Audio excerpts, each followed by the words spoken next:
Halo semuanya, kembali lagi di episode lain dari Gabut-Gabut Berda Podcast. Ini episode udah lama gak rilis GGBP ini.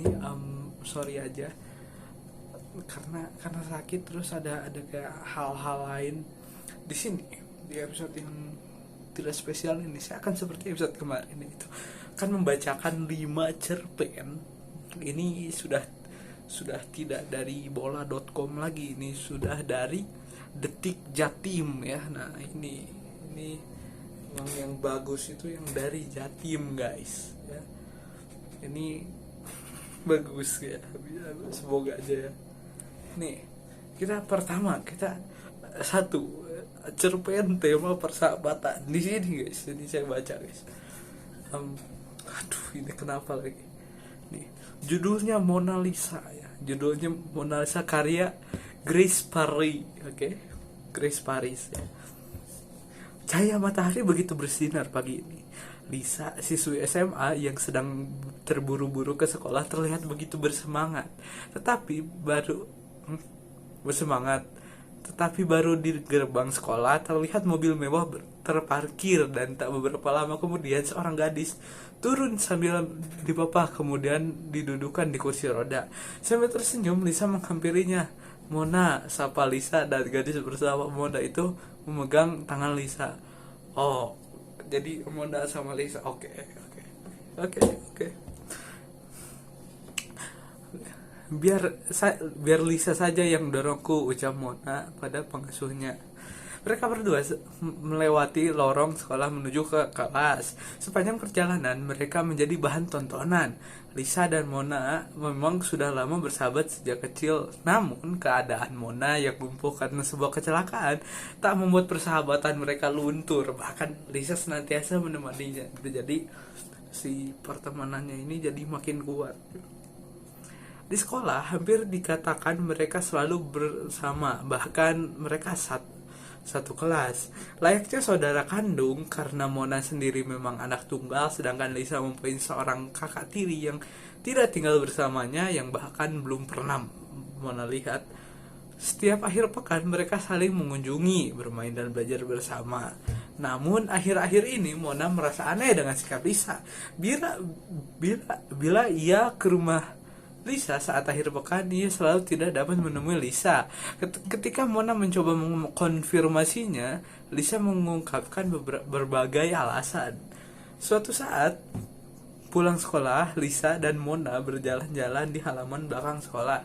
Nampak seorang pemuda yang merupakan kakak kelas mereka bernama Willy. Untuk waktu yang lama, Mona tak berhenti menatap pemuda itu. Willy memang terlihat jarang berada di sekolah karena terkenal dengan kenakalannya dan sering bolos. Tetapi anehnya selalu mendapat nilai tinggi di ujian. Nah, ini bahaya nih. Tunggu, ucap Mona saat Willy melewatinya. Ada apa? Ucap Willy datar. Oh, ada apa? Ucap Willy datar.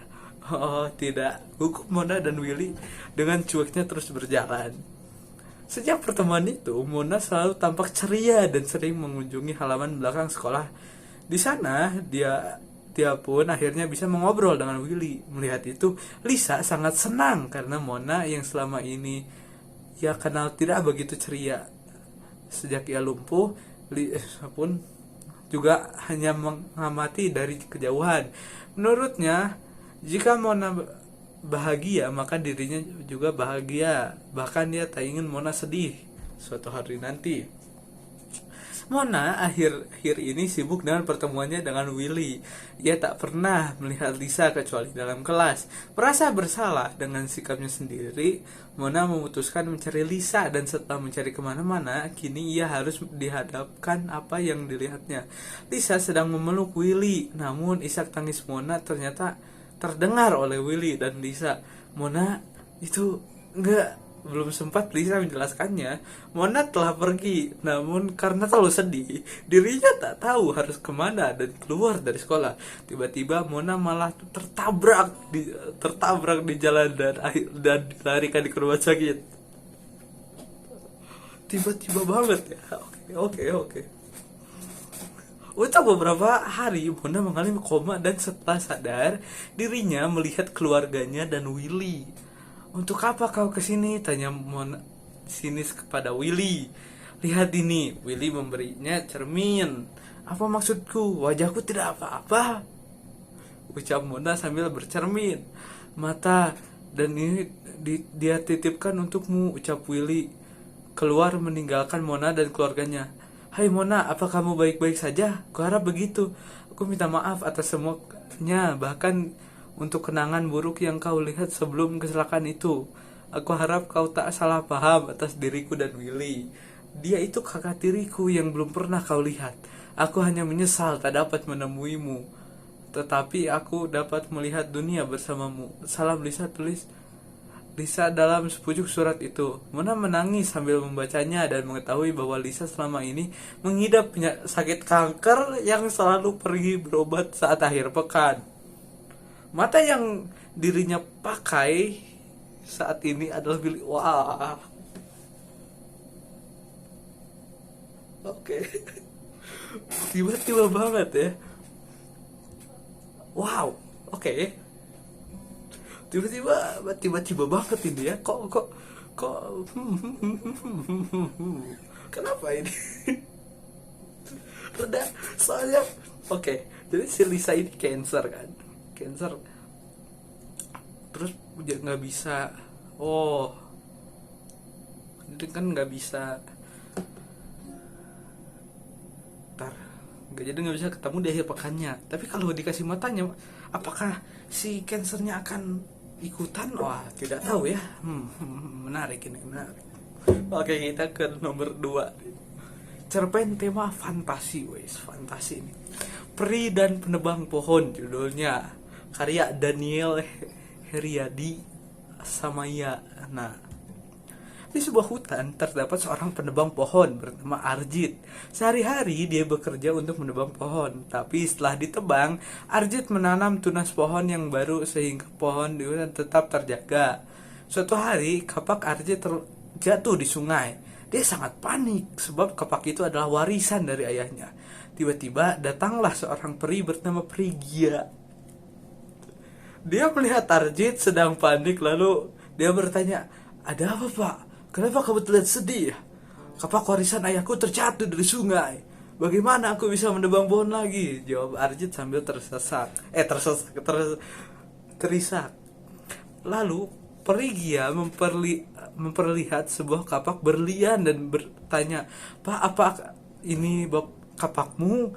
Arjit hanya menggelengkan kepalanya. Kemudian Perigia memperlihatkan sebuah kapak emas dan bertanya lagi, "Apakah ini kapakmu, Pak?"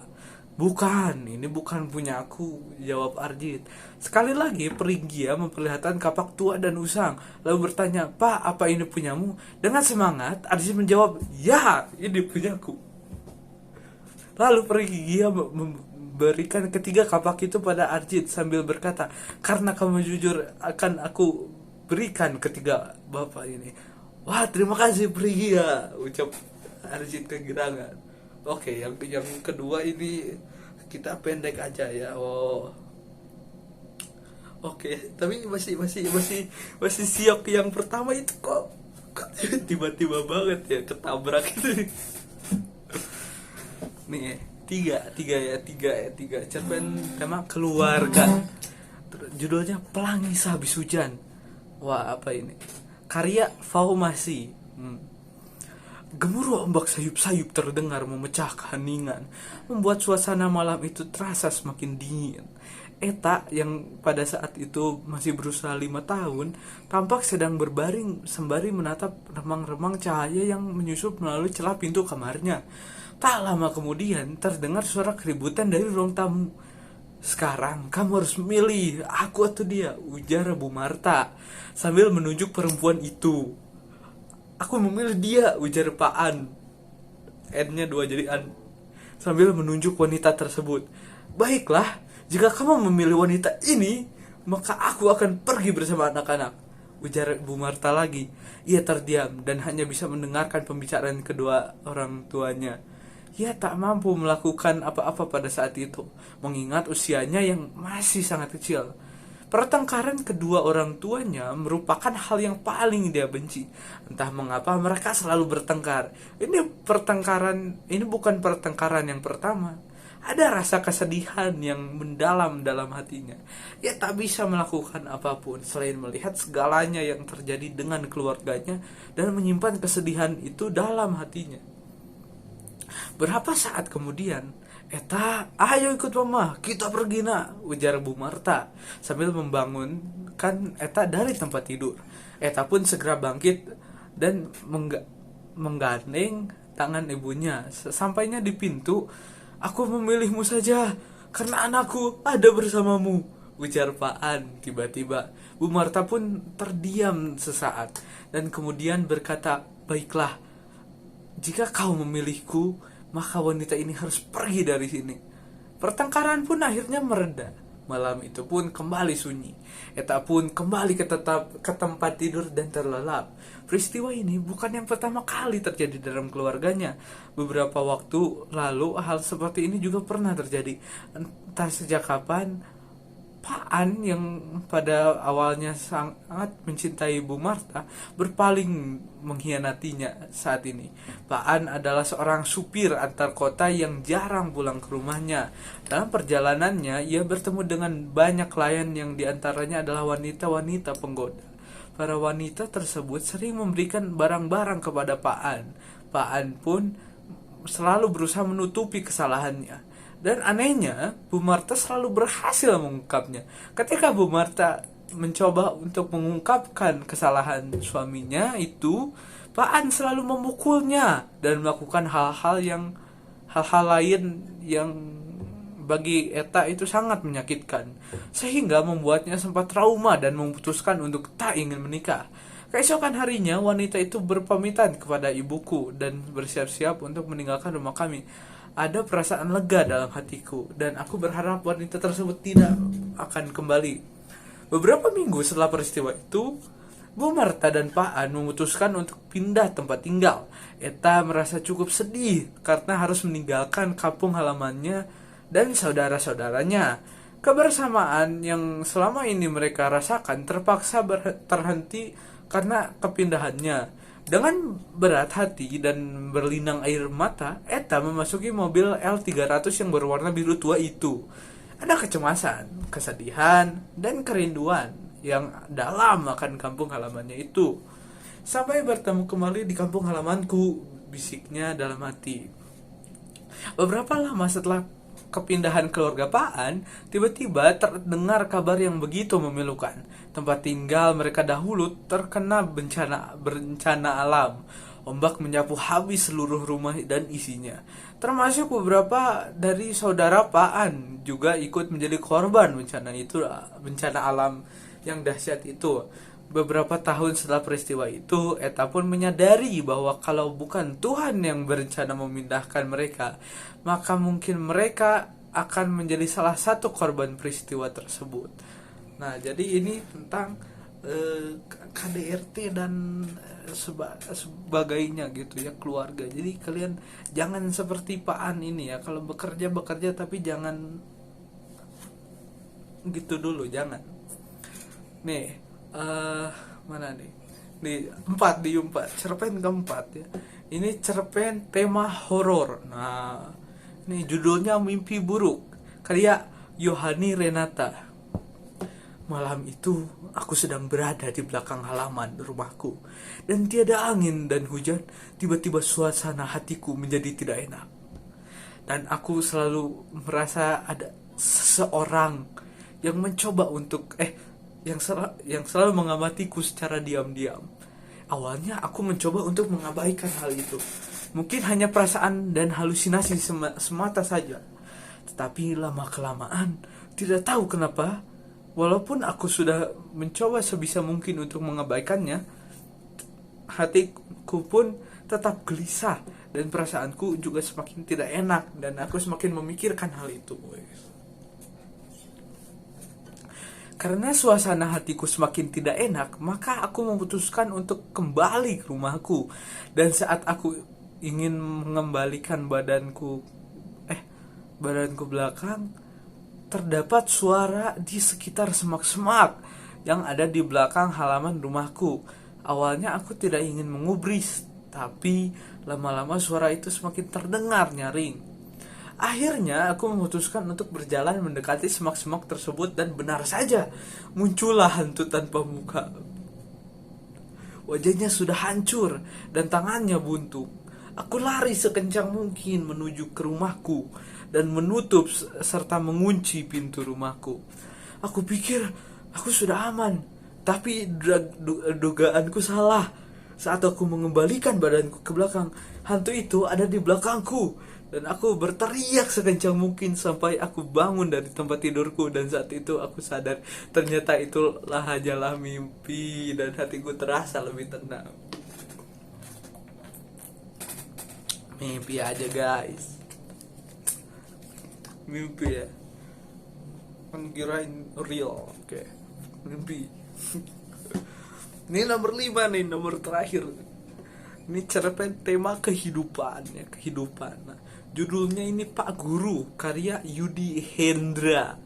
Oke, karya Yudi Hendra.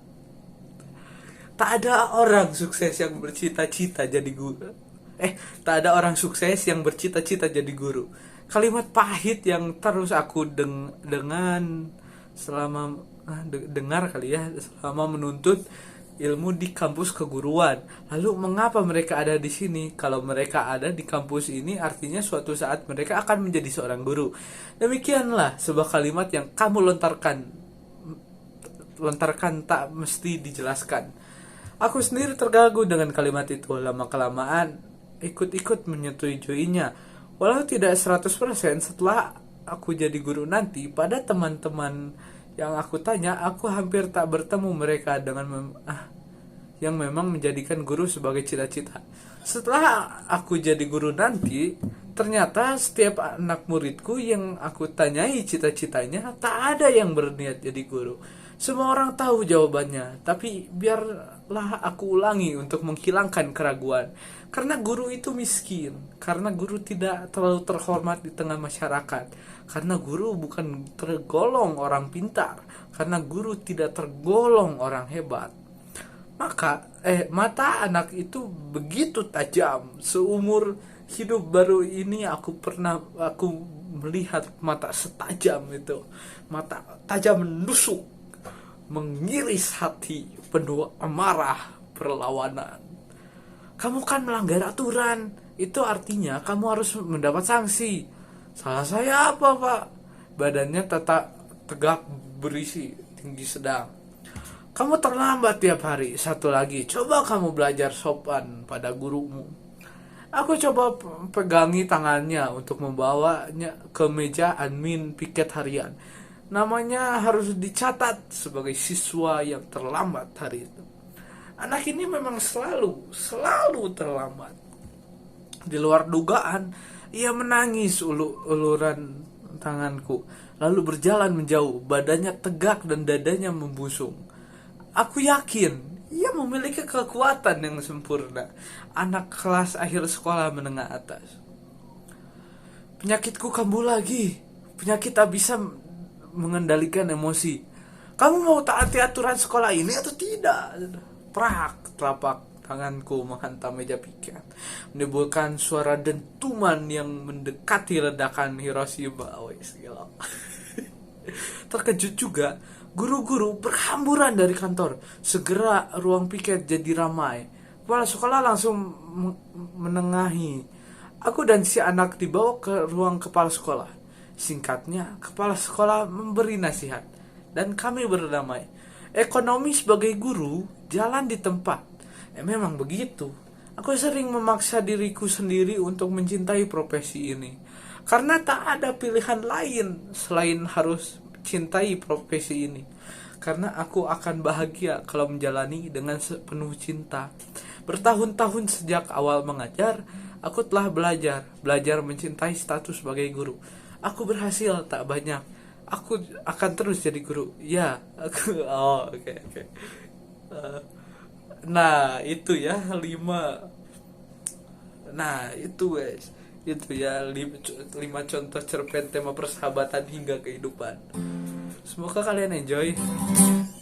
Dan ya, yang paling unexpected itu yang cerita Mona dan Lisa itu ya. Wow, mengejutkan. Ya sudah, kita tutup saja ya, kita tutup saja ini episode kali ini. Bye.